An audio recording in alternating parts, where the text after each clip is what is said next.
আসসালামু আলাইকুম, আপনারা দেখছেন Bangla one TV prime news. সাথে আছে আমি তানজিলা টুইঙ্কেল। শুরুতেই থাকছে এসএনএস হোম লোন সংবাদ শিরোনাম। মিশরের সর্বোচ্চ রাষ্ট্রীয় সম্মাননা পেলেন ডোনাল্ড ট্রাম্প। ইতিহাসের অন্যতম দীর্ঘ শাটডাউন দেখতে পারে আমেরিকা। বাংলাদেশে অধ্যুষিত জ্যাকসন হাইটসের জন্য যে অঙ্গীকার করলেন মামদানি। দেশের ইতিহাসে আজ সর্বোচ্চ দামে বিক্রি হচ্ছে স্বর্ণ।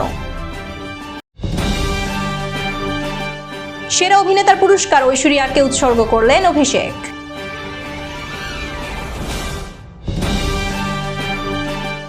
হোয়াইট ওয়াশ লজ্জা এড়ানোর লক্ষ্যে আফগানদের বিপক্ষে মাঠে নামছে বাংলাদেশ।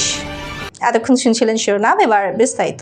গাজায় যুদ্ধবিরতিতে ভূমিকা রাখার স্বীকৃতি হিসেবে যুক্তরাষ্ট্রের প্রেসিডেন্ট ডোনাল্ড ট্রাম্পকে মিশরের সর্বোচ্চ রাষ্ট্রীয় সম্মাননা অর্ডার অব দ্য নাইল দেওয়া হয়েছে। সোমবার মিশরের প্রেসিডেন্টের কার্যালয়ে এ তথ্য জানিয়েছে। শারম আল শেখে অনুষ্ঠিত শান্তি সম্মেলনে ট্রাম্পের হাতে এই পুরস্কার তুলে দেওয়া হয়।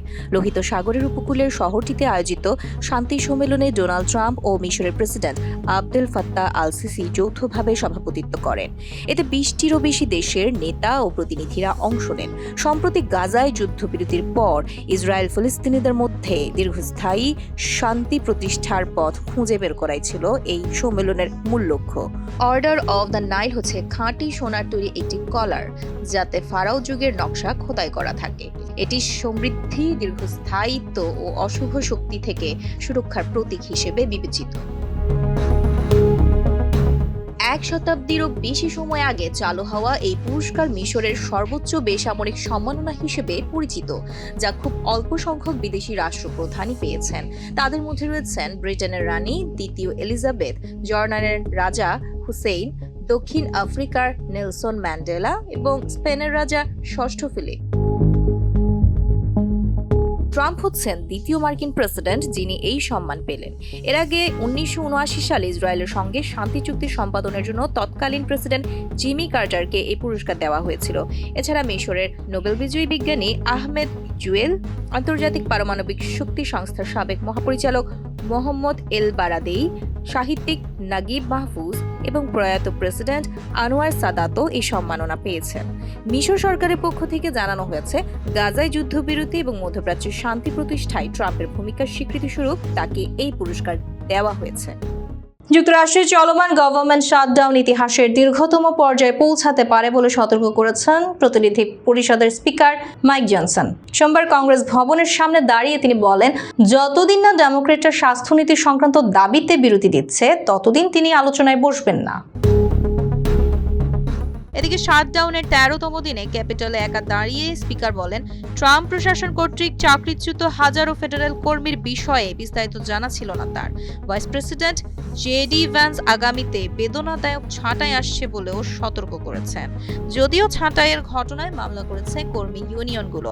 প্রলম্বিত শাটডাউনের বিষয়ে লুইজিয়ানার প্রতিনিধিত্ব করা আইন প্রণেতা মাইক জনসন বলেন, আমরা আমেরিকার ইতিহাসের দীর্ঘতম শাটডাউনের দিকে খুব দ্রুত এগোচ্ছি। ক্ষমতাসীন রিপাবলিকান ও ডেমোক্রেটদের মধ্যে কোনো সমঝোতার সম্ভাবনা দেখা না যাওয়ায় অনির্দিষ্টকালের জন্য চলতে পারে শাটডাউন। অর্থায়ন বন্ধ থাকায় সরকারের নিয়মিত অনেক কর্মকাণ্ড বন্ধ থাকার পাশাপাশি স্মিথসোনিয়ান জাদুঘর সহ অন্য নামী সাংস্কৃতিক প্রতিষ্ঠানগুলো বন্ধ হয়ে গেছে। এছাড়া বিমানবন্দরগুলোতে ফ্লাইটে বিঘ্ন দেখা গেছে। এমন পরিস্থিতি বিপজ্জনক অবস্থায় থাকা অর্থনীতিতে অনিশ্চয়তা আরও বাড়িয়েছে। শাটডাউনে অধিবেশনে চলছে না কংগ্রেসের নিম্নকক্ষ হাউসে। আইন প্রণেতাদের ওয়াশিংটনে ফিরিয়ে আনতে অস্বীকৃতি জানিয়েছেন স্পিকার জনসন। অন্যদিকে ফেডারেল ছুটির কারণে সোমবার বন্ধ ছিল কংগ্রেসের উচ্চ কক্ষ সিনেট। এর কার্যক্রম শুরু হচ্ছে মঙ্গলবার, তবে কক্ষটি ব্যর্থ ভোটের কানাগলিতে আটকে আছে। কারণ স্বাস্থ্যসেবা সংক্রান্ত দাবি থেকে সরে আসতে অস্বীকৃতি জানিয়েছেন ডেমোক্রেটরা। আমেরিকার ইতিহাসে দীর্ঘতম শাটডাউন ছিল প্রেসিডেন্ট ডোনাল্ড ট্রাম্পের প্রথম মেয়াদে। মেক্সিকো সীমান্তের দেয়াল নির্মাণ নিয়ে 2019 সালের ট্রাম্পের দাবিকৃত অর্থ না পাওয়ায় 35 দিন বন্ধ ছিল সরকারের বিভিন্ন দপ্তর। বাংলাদেশি অধ্যুষিত জ্যাকসন হাইটসকে পরিচ্ছন্ন এলাকা হিসেবে গড়ে তুলতে স্যানিটেশন সুবিধা বাড়ানোর অঙ্গীকার করেছেন নিউ ইয়র্ক সিটি নির্বাচনে ডেমোক্রেটিক পার্টির মেয়র পদপ্রার্থী জোহরান মামদানি। মেয়র পদে জয়ী হলে এলাকাটিকে আরও সবুজায়নে বড় পার্ক তৈরির পরিকল্পনার কথাও জানান তিনি। মেয়র পদে জয়ী হলে এলাকাটিকে আরও সবুজায়নে বড় পার্ক তৈরির পরিকল্পনার কথাও জানান ডেমোক্রেটিক এই প্রাইমারি জয়ী। নিউ ইয়র্ক সিটির জ্যাকসন হাইটস ও আশেপাশে দীর্ঘদিন ধরেই বসবাস করছেন কয়েক হাজার বাংলাদেশি আমেরিকান। আর এখানে বাংলাদেশি মালিকানাধীন ব্যবসা প্রতিষ্ঠানের সংখ্যা প্রায় ৩০০। দেশীয় খাবার, নিত্যপণ্য কেনাকাটার পাশাপাশি স্বর্ণের দোকান ও আর্থিক প্রতিষ্ঠানগুলোতে প্রতিদিন ভিড় করেন নিউ ইয়র্ক ও আশেপাশের স্টেট থেকে আসা বাংলাদেশি, ভারতীয়, পাকিস্তানি ও চীনারা। বাংলাদেশিদের মিলন মেলা ও সংস্কৃতি বিকাশের অন্যতম স্থান জ্যাকসন হাইটস। ছোট জায়গায় অত্যধিক মানুষের চাপে এখানকার স্যানিটেশন ব্যবস্থা বর্তমানে অনেকটাই ঝুঁকির মুখে। সিটি থেকে যথাযথ ব্যবস্থার অভাবে এখানকার পরিচ্ছন্নতা নিয়ে অভিযোগ সিটিবাসীর। ট্রাফিক নিয়ম ভঙ্গ করার পাশাপাশি যানজট এখানে নিত্যদিনের সমস্যা হয়ে দাঁড়িয়েছে। এদিকে মেয়র হতে পারলে জ্যাকসন হাইটস নিয়ে নিজের পরিকল্পনার কথা জানান মামদানি। এলাকাটিকে সবুজায়নের মাধ্যমে আরও বাসযোগ্য করে তোলার কথাও বলেন এই মেয়র প্রার্থী। প্রবাসী বাংলাদেশিদের দৃষ্টি এখন মামদানির প্রতিশ্রুতির দিকে। পরিচ্ছন্ন জ্যাকসন হাইটসকে স্বপ্ন কতটা বাস্তব হয় সেটা দেখার অপেক্ষায় রয়েছেন তারা। দেশের বাজারে আবারও রেকর্ড গড়েছে স্বর্ণের দাম। সবচেয়ে ভালো মানের 22 ক্যারেট স্বর্ণের দাম প্রতি ভরি স্বর্ণের দাম 4,619 টাকা বাড়িয়ে 2,13,719 টাকা নির্ধারণ করেছে বাংলাদেশ জুয়েলার্স সমিতি, যেখানে এর আগে 22 ক্যারেট স্বর্ণের দাম ছিল 2,09,100 টাকা। আর দেশের ইতিহাসে এটাই স্বর্ণের সর্বোচ্চ দাম। সোমবার রাতে এক বিজ্ঞপ্তিতে নতুন এই দাম নির্ধারণের তথ্য জানায় বাজুস। বিজ্ঞপ্তিতে বলা হয়, স্থানীয় বাজারে তেজাবি স্বর্ণের মূল্য কমেছে, ফলে সার্বিক পরিস্থিতি বিবেচনায় স্বর্ণের নতুন দাম সমন্বয় করা হয়েছে। নতুন এই দাম আজ মঙ্গলবার থেকে কার্যকর হবে। নতুন দাম অনুযায়ী 22 ক্যারেটের 1 ভরি বিক্রি হবে 2,13,719 টাকায়, 21 ক্যারেট 2,04,003 টাকায়, 18 ক্যারেট 1,74,855 টাকায় এবং সনাতন পদ্ধতির সোনার ভরি বিক্রি হবে 1,45,520 টাকায়। এর আগে 22 ক্যারেটের 1 ভরি 2,09,100 টাকা, 21 ক্যারেট 1,99,594 টাকা, 18 ক্যারেট 1,71,088 টাকা এবং সনাতন পদ্ধতির সোনার ভরি 1,42,301 টাকা নির্ধারণ করা ছিল। স্বর্ণের দাম বাড়লেও অপরিবর্তিত রয়েছে রূপার দাম, ফলে 22 ক্যারেটের 1 ভরি রূপার দাম 4,980 টাকা, 21 ক্যারেট 4,747 টাকা, 18 ক্যারেট 4,071 টাকা এবং সনাতন পদ্ধতির ভরি 3,056 টাকায় বিক্রি হবে। বিএনপি চেয়ারপারসন উপদেষ্টা খন্দকার আব্দুল মুক্তাদিরের যুক্তরাষ্ট্রের মিশিগানে আগমনকে ঘিরে প্রবাসী বাংলাদেশিদের মধ্যে দেখা গেছে ব্যাপক উচ্ছ্বাস। আগামী রোববারের মতবিনিময় সভাকে সাফল্যের লক্ষ্যে রাজ্যের বিভিন্ন সিটিতে চলছে প্রস্তুতি, প্রচারণা আর মতবিনিময় সভার আয়োজন। খন্দকার আব্দুল মুক্তাদিরের আগমনকে কেন্দ্র করে উচ্ছ্বাস ছড়িয়ে পড়েছে মিশিগানের বাংলাদেশি কমিউনিটিতে। রাজ্যের বিভিন্ন সিটিতে দলীয় নেতাকর্মীদের মাঝে চলছে প্রস্তুতির ব্যস্ততা। একদিকে একের পর এক প্রস্তুতিমূলক সভা, অন্যদিকে বিভিন্ন ব্যবসা প্রতিষ্ঠান, রেস্টুরেন্ট ও কমিউনিটি সেন্টারে লাগানো হয়েছে ব্যানার ও পোস্টার। আগামী 19 অক্টোবর রোববার মিশিগানের হ্যামট্রামাক সিটির গেট অফ কলম্বাসে অনুষ্ঠিত হবে এই মতবিনিময় সভা। বিকেল 5টায় শুরু হওয়া এই অনুষ্ঠানে অংশ নেবেন রাজ্যের বিভিন্ন শহর থেকে আগত প্রবাসীরা। মতবিনিময় সভায় সহস্রাধিক প্রবাসী অংশ নেবেন বলেও আশা প্রকাশ করেন আয়োজকেরা। অত্যন্ত মর্যাদার আসন সিলেট 1, যেখানে হযরত শাহজালাল সাফরান রহমতুল্লাহ আলাইহি শায়িত আছেন। আমরা বিশ্বাস করি সিলেটের এই আসনে বিএনপির মনোনয়ন তিনি পাবেন এবং মিশিগানে তিনি আসছেন, প্রবাসীদের সাথে তিনি মত বিনিময় করবেন এবং এই মত বিনিময়ে আমরা এখানে যারা মিশিগানে অধিবাসী যারা আছি, বাংলাদেশি প্রবাসী যারা আছি, আমরা সবাই অংশগ্রহণ করব। আমরা সবাই উচ্ছ্বসিত এবং তার প্রহর গুনছি 19 অক্টোবর তিনি কখন আসবেন। মিশিগানে বাঙালি কমিউনিটি সহ সর্বস্তরের নেতৃবৃন্দকে নিয়ে এক মত বিনিময় সভার আয়োজন করা হয়েছে।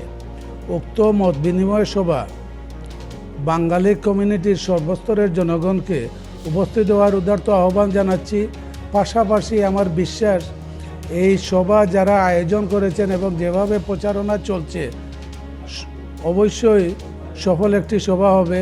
আগামী রবিবার সিলেটের 7 জন ব্যক্তি খন্দকার মুক্তাদির সাহেব মিশিগান আগমন উপলক্ষে আমরা মিশিগান প্রবাসী সবাই উচ্ছ্বসিত। আয়োজকরা জানাচ্ছেন টানা 1 মাস ধরে চলা অনুষ্ঠানকে সফল করার প্রস্তুতি। প্রতি সপ্তাহে হচ্ছে সভা সমাবেশ ও প্রচারণা কার্যক্রম।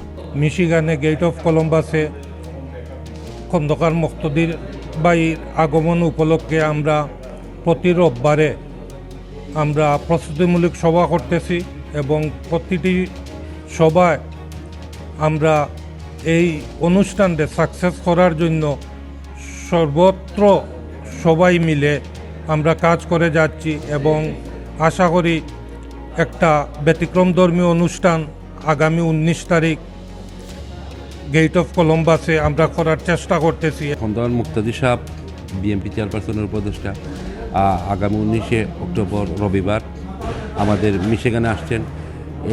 এইটা নিয়ে আমাদের মিশিগান বাংলাদেশি প্রবাসী কমিউনিটির মধ্যে এইটা নিয়ে অনেক উচ্ছ্বাস প্রকাশ, অনেক আন্তরিকতা সবার কাছে পাচ্ছি, কারণ এটা ওনার সফর এখানে আমাদের জন্য অত্যন্ত গুরুত্বপূর্ণ। এই কারণে গুরুত্বপূর্ণ কারণ আগামীতে যে বাংলাদেশের রাজনীতিতে, সেই রাজনীতিতে একটি গুরুত্বপূর্ণ একটা অংশ হচ্ছে সিলেট 1 আসন। এই 1 আসনে উনি সম্ভাব্য একজন প্রার্থী, সেই হিসাবে পাশাপাশি দেশের সার্বিক পরিস্থিতি এবং সিলেটের আগামী দিনে সিলেটের উন্নয়নের বিষয় এবং আমাদের প্রবাসীর বিষয়ে, প্রবাসীদের আগামীতে যে দাবি দেওয়ার বিষয় নিয়ে, সেই বিষয়টা ওনার কাছে আমরা আমাদের এই প্রবাসী নেতৃবৃন্দ তুলে ধরবেন। পাশাপাশি আমাদের বিভিন্ন অঙ্গ সঙ্গে বিভিন্ন সামাজিক নেতৃবৃন্দ এবং বিভিন্ন এই মিশিগানের বিভিন্ন পর্যায়ের নেতৃবৃন্দ সবার আন্তরিকতা আমরা উচ্চার এবং আমরা সবার কাছ থেকে একটা আন্তরিকতা পাচ্ছি এবং আমি আহ্বান জানাবো এই মিশিগান কমিউনিটির নেতৃবৃন্দকে সবাইকে যে আগামীতে যে 19 তারিখ সেই 19 তারিখের প্রোগ্রাম সফল করে এবং এটি গুরু প্রোগ্রামকে সফল করার জন্য সবাইকে এই মত বিনিময় সবাই অংশগ্রহণ করার জন্য সবাইকে আহ্বান জানাচ্ছি। দেশের চলমান রাজনৈতিক পরিস্থিতি, প্রবাসীদের অংশগ্রহণ ও প্রবাসী বাংলাদেশিদের ন্যায্য অধিকার এসব বিষয় নিয়ে হবে আলোচনা। এদিকে আয়োজকরা বিশ্বাস করেন প্রবাসীদের সক্রিয় অংশগ্রহণই হবে এই মতবিনিময় সভার সবচেয়ে বড় সাফল্য। এবার ফিরছি বিনোদনের সংবাদ নিয়ে।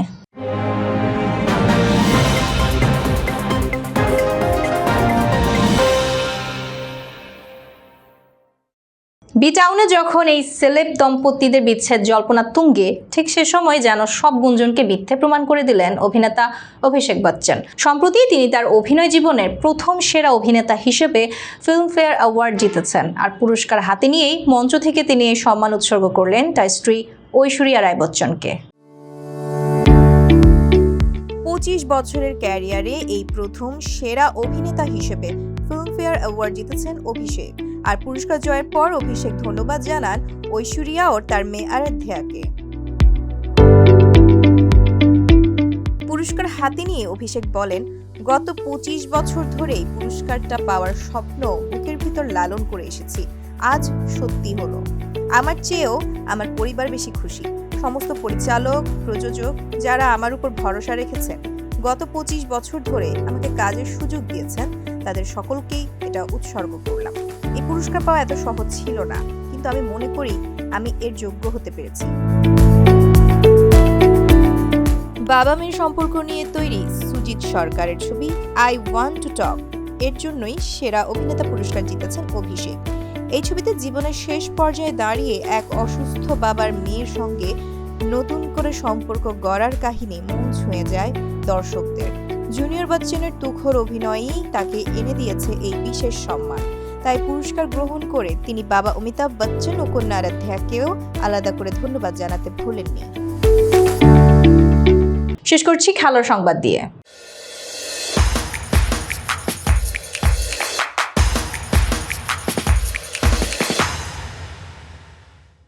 দুই ম্যাচ হেরে সিরিজ আগে হাতছাড়া করছে বাংলাদেশ।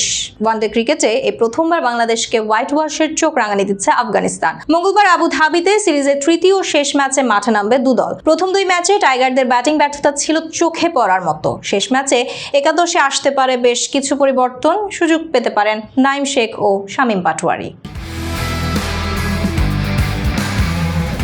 লম্বা সময় ধরে রান না পাওয়া ওপেনার তানজিদ হাসান তামিম বাদ পড়তে পারেন। তার জায়গায় একাদশে আসতে পারেন নাইম শেখ। বাদ পড়ার সম্ভাবনা রয়েছে উইকেটরক্ষক ব্যাটার জাকির আলীরও। তার বদলে মিডল অর্ডারের দায়িত্ব পেতে পারেন শামীম পাটোয়ারি।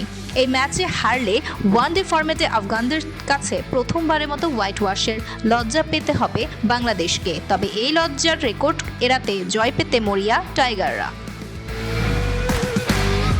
এই ছিল বাংলা টিভির প্রাইম নিউজ। পরবর্তী প্রাইম নিউজ দেখার আমন্ত্রণ জানিয়ে শেষ করছি এখানেই। এতক্ষণ সাথে থাকার জন্য ধন্যবাদ সবাইকে।